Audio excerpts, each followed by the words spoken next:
Ali MacGraw was once the face of Hollywood innocence, the young woman whose performance and love story defined an entire generation. But behind the camera, her own story was far darker than any role she played. At the height of her fame, she found herself swept into the orbit of Steve McQueen, the man the world adored as the king of cool. Their romance began like a fairy tale, but it soon turned into years of jealousy, control, and heartbreak. Now, in her later years, MacGraw looks back on the relationship that both captivated and destroyed her with revelations that continue to shock fans of classic cinema. The rise of Ali MacGraw and the path to Robert Evans. Ali MacGraw's journey into stardom began far from the red carpets of Los Angeles. Born in Bedford Village, New York, she grew up in a home marked by conflict and instability. Her father battled alcoholism, and her parents' constant fighting left her struggling with self-confidence from an early age. Seeking escape, she turned to modeling, and under the guidance of editor Diana Velland, she broke into fashion. This step opened the doors to film with her first screen role, coming in 1969's Goodbye Columbus. The romantic comedy became a hit, and MacGraw's performance caught the attention of Hollywood insiders. It was during this period that she met Robert Evans, a successful producer who was then head of production at Paramount Pictures. Evans saw something extraordinary in the young actress and decided to cast her in Love Story. Released in 1970, the film became a cultural phenomenon with its heartbreaking tagline, "Love means never having to say you're sorry." The movie grossed more than $100 million worldwide and transformed MacGraw into one of the most sought-after actresses of the decade. Her performance as Jenny, the doomed student who captured Ryan O'Neal's heart, cemented her status as a leading lady. Behind the scenes, her relationship with Evans quickly blossomed.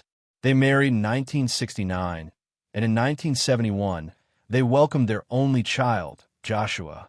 Professionally and personally, it seemed as if Ali MacGraw had everything: a thriving career, a powerful husband, and the joy of motherhood. Yet, destiny was about to pull her in another direction. By 1972, Hollywood was buzzing about The Getaway, an action film directed by Sam Peckinpah and starring Steve McQueen.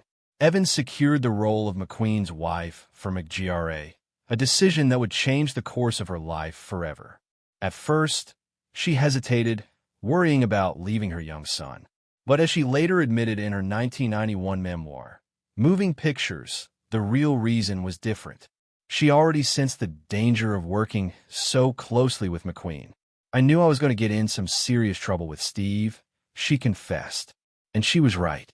The Getaway and the affair that changed everything. When Ali MacGraw arrived on the set of The Getaway in 1972, she was still married to Robert Evans. And Steve McQueen was already a global superstar. McQueen, 12 years her senior, carried the aura of a man who had defied the odds. From a troubled childhood marked by abandonment to his rise as Hollywood's ultimate anti-hero, he embodied danger, rebellion, and charisma. For audiences, he was the king of cool, a figure who seamlessly blended his passion for motorcycles and race cars into his screen persona. For MacGraw, he was magnetic, almost impossible to resist. From the beginning, their chemistry was undeniable. MacGraw would later describe it as chemical, saying that when McQueen entered a room, men, women, and children alike would turn their heads. He had a presence that consumed everything around him, and MacGraw, despite her marriage to Evans, was swept up in his world almost immediately. Their affair began shortly after filming started in Texas, and it quickly became the most talked-about romance in Hollywood. The publicity surrounding their relationship boosted interest in The Getaway, which turned into a box office success. But while fans and the press celebrated the passion between the co-stars, the personal consequences were far more complicated. By the end of 1972, MacGraw filed for divorce from Evans, a scandal that reverberated throughout Hollywood. Evans, who had given her the role that made her famous, was blindsided by the betrayal. Their breakup later became a subplot in The Offer, the Paramount Plus series about Evans and the making of The Godfather. In July 1973, Ali MacGraw and Steve McQueen married.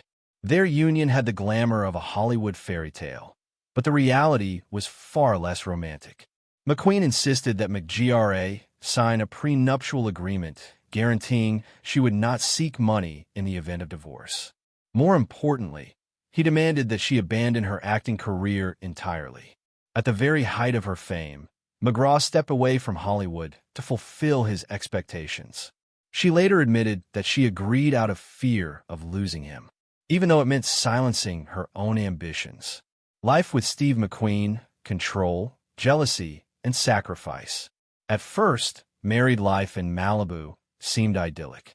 Ali MacGraw and Steve McQueen settled into a secluded beach house where they hosted barbecues, walked along the sand, and enjoyed the company of a few close friends. To the outside world, they looked like a glamorous Hollywood couple living the dream. But behind closed doors, cracks quickly began to form. McQueen carried deep emotional scars from his childhood.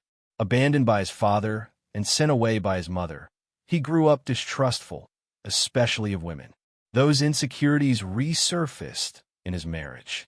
MacGraw recalled that his jealousy was constant, flaring up even if she so much as looked at another man.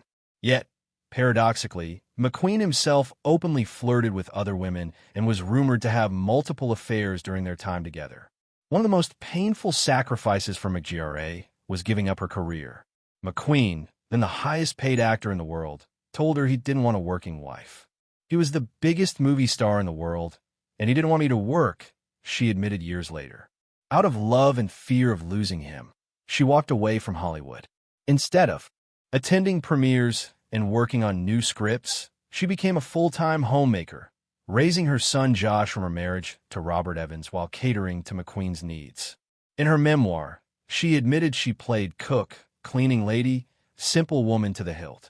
The isolation began to weigh on her. Though she adored McQueen, his need for control made her feel increasingly trapped. His substance abuse only worsened the situation. He was known for drinking heavily and using drugs, while she herself began to struggle with alcoholism. What had started as a romance full of passion slowly became a relationship clouded by suspicion, anger, and unspoken resentment. By the mid-1970s, the fairy tale had unraveled. Their home, once a sanctuary, was now filled with tension and silence. MacGraw later reflected that she was terrified of being abandoned if she ever spoke her mind. So instead of standing up for herself, she stayed quiet and suffered. The breakup and McQueen's decline.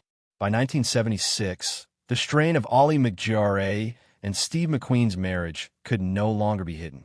On movie posters and magazine covers, McQueen was still Hollywood's indomitable tough guy, the man who made millions dream of freedom behind the wheel of a Mustang and Bullitt or on a motorcycle in The Great Escape.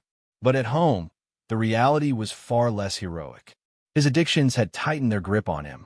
He frequently disappeared into nights of drinking, drugs, and carousing, returning home volatile, withdrawn, or suspicious. For MacGraw, who had already surrendered her independence to meet his demands, the loneliness was suffocating. She began drinking more heavily herself, searching for relief, but only sinking deeper into despair. The rumors of McQueen's infidelities gnawed at her. Stories of flings with other women spread quickly in Hollywood circles. At first, she clung to denial, convincing herself that the charismatic man she had once adored was still there, buried beneath the anger and chaos. But soon the whispers became too persistent to ignore. The humiliation was crushing. Feeling unwanted and desperate for some measure of comfort, she admitted years later that she too began seeking companionship outside the marriage. What had once been a passionate union now devolved into a cycle of betrayal and bitterness, each wound cutting deeper than the last. By 1977, MacGraw's patience had run out. She told McQueen she wanted to return to acting to reclaim the career she had abandoned at the peak of her fame. Her confession was not only a desire for work, but also a declaration of selfhood. After years of suppression, McQueen's reaction was cold and final. According to biographer Mark Elliott, he told her, "In that case, we are filing for divorce." Those words shattered whatever illusion remained. They confirmed her greatest fear, that her voice and choices had never truly mattered to him. Determined to stand on her own again, MacGraw accepted a role in Convoy, directed by Sam Peckinpah. The decision made reconciliation impossible. Though they briefly attempted to patch things up, trust had already evaporated. In 1978, after 5 years defined as much by control and jealousy as by passion, the divorce was finalized. Only 2 years later, tragedy struck. In 1980, at the age of 50, Steve McQueen died from pleural mesothelioma, a rare cancer caused by asbestos exposure. His illness shocked the film industry and devastated those closest to him. For MacGraw, the grief was complicated. Despite the anger, the betrayals, and the pain, she had loved him profoundly. Looking back decades later, she admitted, "I wish we had both grown old sober." It was a heartbreaking acknowledgement of the life they could never have. A dream forever lost to addiction, pride, and an untimely death. Life after Steve, addiction, recovery, and reinvention. When Steve McQueen died in November 1980, Ali MacGraw was only 41 years old, a widow of sorts, even though their